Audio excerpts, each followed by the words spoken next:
না খেয়ে থাকার ভেতর আবার উপকার কি? কষ্ট হইতো কি? না খেয়ে থাকার ভেতরে তো কষ্ট, উপকার কিসের? দুইটা বিষয় আমি পেয়েছি। এক নম্বরে রব্বুল আলামিন বলেন, রমজানের দ্বারা যেহেতু আমার উদ্দেশ্য মানুষ তাকওয়া অবলম্বন করবে, ইয়াউমা নাহশুরুল মুত্তাকিনা ইলার রহমানি ওয়াফদা। সূরা মারইয়ামের 85 নম্বর আয়াত। কিয়ামতের ওই ময়দানে যখন লক্ষ কোটি কোটি মানুষেরা হাজির হবে, ওই ময়দান থেকে কিছু মানুষকে আল্লাহ আলাদাভাবে অতিথি বানিয়ে রায়ান নামক দরজা দিয়ে প্রবেশ করাবে। তারা হচ্ছে মুত্তাকি। বলেন তো রোজা রাখার দ্বারা উদ্দেশ্য কি? মুত্তাকি। বলেন বলেন। এর পরের আয়াতে দেখেন রব্বুল আলামিন বলেন, যারা পাপিষ্ঠ এদেরকে আমি আল্লাহ তৃষ্ণার্থ, বিরদা মানে তৃষ্ণার্থ, ক্ষুধার্ত অবস্থায় ধাক্কা দিতে দিতে জাহান্নামের দিকে নিয়ে যাব। আমি চিন্তা করলাম, বিরদা দিল কেন আল্লাহ? এমনিতে ধাক্কা দেন, আমি জাহান্নামে পড়ে যাই, আবার আমাকে দুর্বল করবেন, তৃষ্ণার্ত করবেন, ক্ষুধার্ত অবস্থায় নিয়ে যাবেন কেন? আমার ছোট্ট মাথায় এসেছে এখান থেকে পৃথিবীতে আল্লাহ রোজা দেওয়ার পেছনে যত কারণ, তার অন্যতম কারণ ধনীদেরকে আল্লাহ বোঝাতে চায় যে না খেয়ে থাকলে কি হয় দেখ। যেহেতু মানুষেরা অনেকেই না খেয়ে থাকে, ক্ষুধার্ত থাকে, তৃষ্ণার্ত থাকে, তাদের ওই দুঃখ, কষ্ট, যন্ত্রণায় ধনীদেরকে আল্লাহ বোঝানোর জন্য রোজা দিয়েছেন। এই রোজা যারা রাখে নাই, এই মুসলিম, এই পাপিষ্ঠদেরকে আল্লাহ এমন ধাক্কা দেবে যখন ক্ষুধার্ত এবং তৃষ্ণার্ত থাকবে। বলেন নাউজুবিল্লাহ। রোজা রাখার দ্বারা 3 নাম্বার উপকার যেটা, মানুষ যেহেতু মুত্তাকি হবে, দুনিয়ায় যেহেতু মুত্তাকিদের অনেক কষ্ট হয়, এই জন্য মুত্তাকি মানুষগুলো শুধু চোখ বন্ধ করতে দেরি হবে। ওয়া উজলিফাতিল জান্নাতু লিল মুত্তাকিনা গায়রা বাঈদ। রব্বুল আলামিন বলেন, আমার মুত্তাকি বান্দাদের দুনিয়ার জীবন শেষ হলে ওদের আর কোনো কষ্ট নেই, এমনকি জান্নাতেও হেঁটে যাওয়া লাগবে না। উজলিফাত এই শাব্দিক অর্থ হচ্ছে নিকটবর্তী করে দেবে আল্লাহ। আপনাকে জান্নাত ডাক দিয়ে কাছে নিয়ে তারপরে ঢোকাবে, আপনাকে হেঁটে জান্নাতে যাওয়া লাগবে না। গায়রা বাঈদ, দূরে থাকবে না। জান্নাত আপনার একেবারে কাছাকাছি আল্লাহ পাক পৌঁছিয়ে দেবে। জান্নাতের নিয়ম হচ্ছে জান্নাতের কোনো দরজা বন্ধ থাকে না। হাত্তা ইযা জাউহা ওয়া ফুতিহাত আবওয়াবুহা ওয়াকাল। এই আয়াতটা আমি জেলখানায় যেয়ে বুঝেছি। এর আগে আমি বহু তাফসীর পড়েছি, আলেম যারা আছেন তাদেরকে বলছি। এবার আপনারা হয়তো এটা জেনেছেন কিনা আমার জানা নেই। জেলে যাবার পরে আয়াতটা আমার কাছে ক্লিয়ার হয়েছে এইভাবে, আল্লাহ পাক জাহান্নামের যত জায়গায় বর্ণনা দিয়েছেন কোরআনে, জাহান্নামের দরজাগুলো বন্ধ থাকবে এই কথা আছে। জাহান্নামের দরজা কি থাকে? সব বন্ধ থাকে, সব সময়, 24 ঘন্টা অলওয়েজ। এইটা পেয়েছি আমি। হাত্তা ইযা জাউহা ফুতিহাত আবওয়াবুহা, এখানে মাঝখানে ওয়া নেই। আল্লাহ পাক বলেন, জাহান্নামের ফেরেশতারা যখন ধাক্কা দিতে দিতে ওকে জাহান্নামের গেটে নিয়ে যাবে, জাহান্নামের দরজা তো সব সময় বন্ধ থাকে। যিনি দারওয়ান ফেরেশতা আছে, মালিক দায়িত্বে, তিনি দরজা খুলে দেবে। প্রবেশ করার সঙ্গে সঙ্গে আবার দরজা আটক হয়ে যাবে। কিন্তু জান্নাতের দরজা কোনো সময় আল্লাহ বন্ধ রাখে না, 24 ঘন্টা ওপেন রেখে দেয়। এই মানুষগুলো যখন জান্নাত কাছে নিয়ে এসে আপনাকে প্রবেশ করাবে, জান্নাতের দরজা তো বন্ধ নেই, খোলাই থাকবে। জেলখানায় গিয়ে আজটা বুঝলাম এইভাবে। আমি এর আগে জানতাম না যে জেলখানা এভাবে 24 ঘন্টায় বন্ধ থাকে। কিন্তু এখন দেখলাম যে জেলখানা কিন্তু 24 ঘন্টা তালা লাগানো। যখন কাউকে নিয়ে যায় তালা খুলে ভেতরে ঢুকিয়ে দেয়, আবার যখন ভেতর থেকে আসবে কেউ, বের হলে আবার বন্ধ করে দেয়। জাহান্নাম আল্লাহ কিন্তু 24 ঘন্টা পাহারাদার দিয়ে বন্ধ করে রাখে দরজা।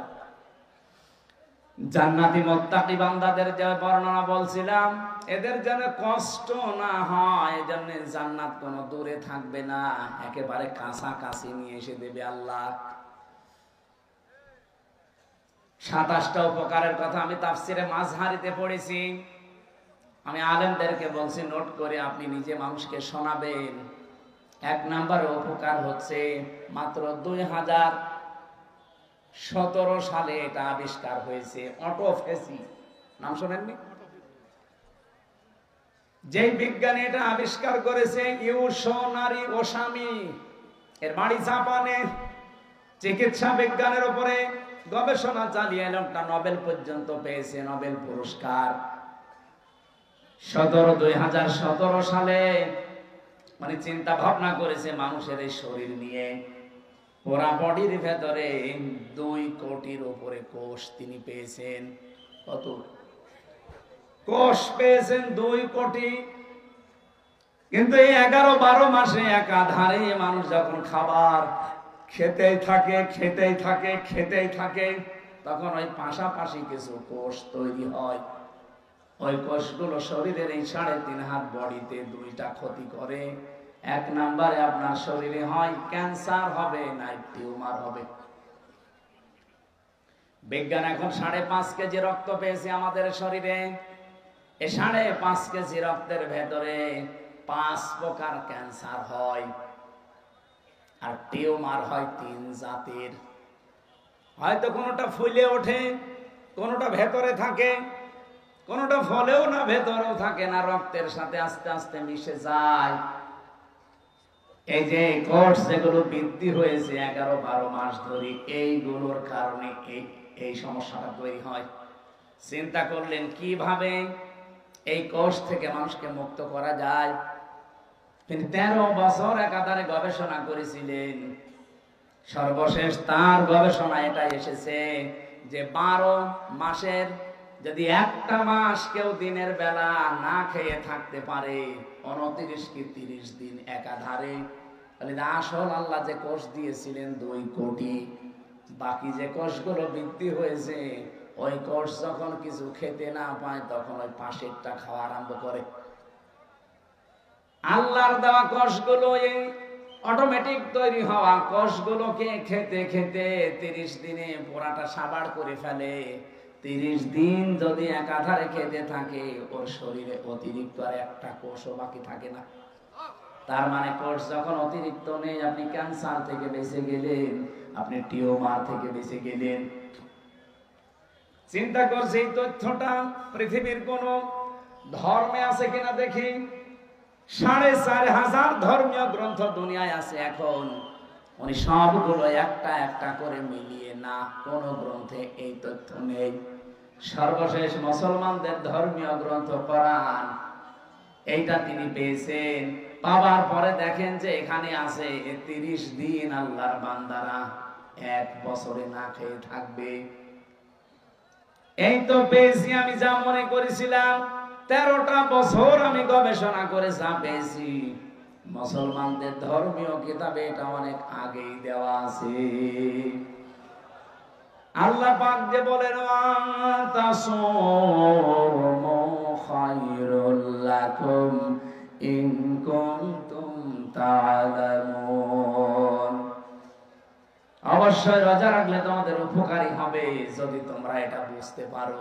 যেহেতু বিজ্ঞানী এখন বুঝেছে, এই তথ্য আমরা পেয়ে গেছি, এজন্য ফামান শাহিদা মিনকুম শাহরা ফালিয়াসুম, তোমাদের ভেতরে কেউ যদি রোজার মাস একবার পেয়ে যায়, আল্লাহ বলেন অবশ্যই সে যেন রোজা রাখে।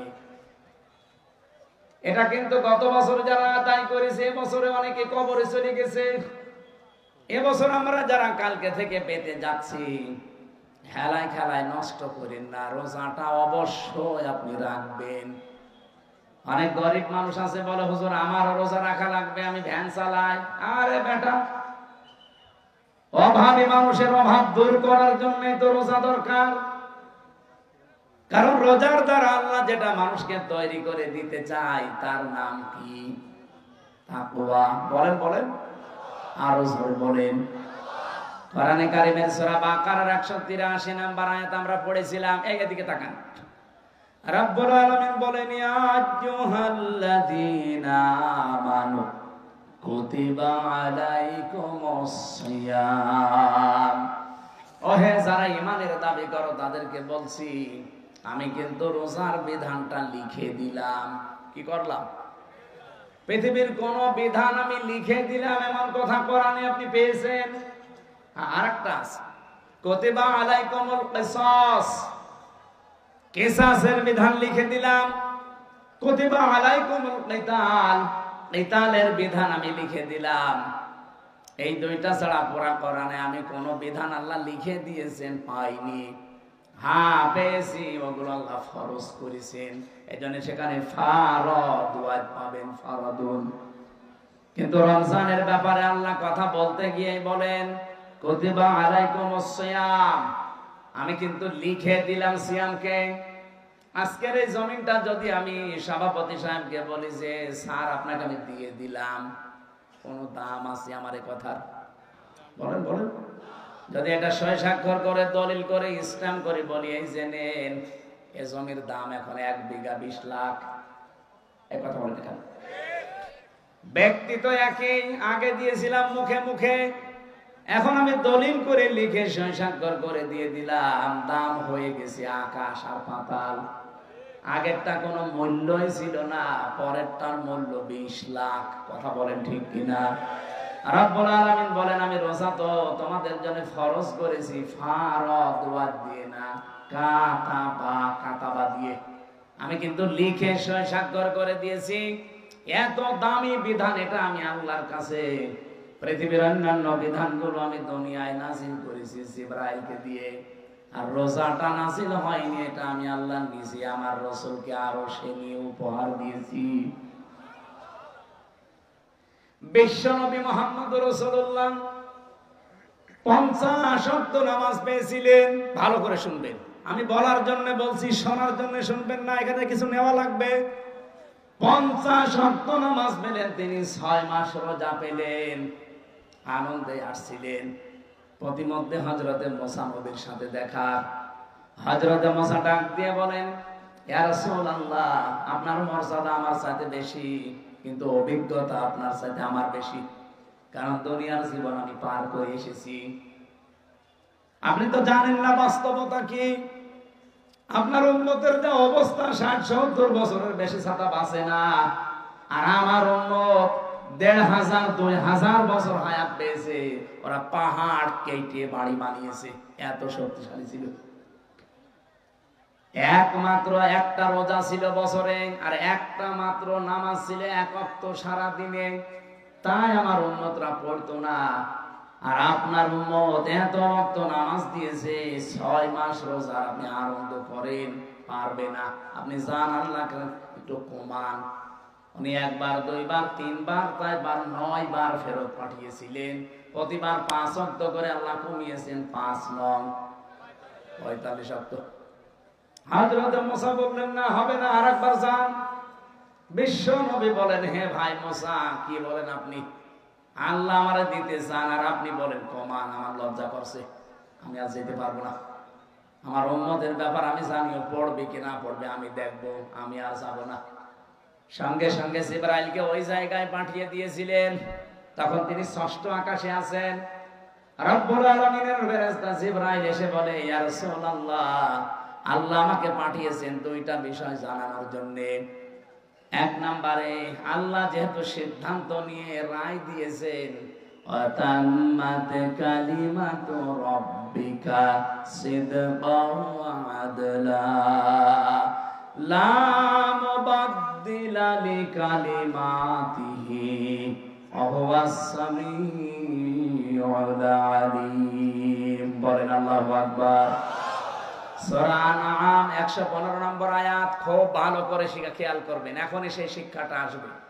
এটা নিয়ে বাড়ি যাওয়া লাগবে, শুধু এসেছেন চলে যাবেন না। এই জন্য আমি মাহফিল করি না, আমি কিছু দেব এমন যেটা কোরআন হাদিসের সাথে মিলে গেলে আপনাকে নিয়ে বাড়ি যাওয়া লাগবে।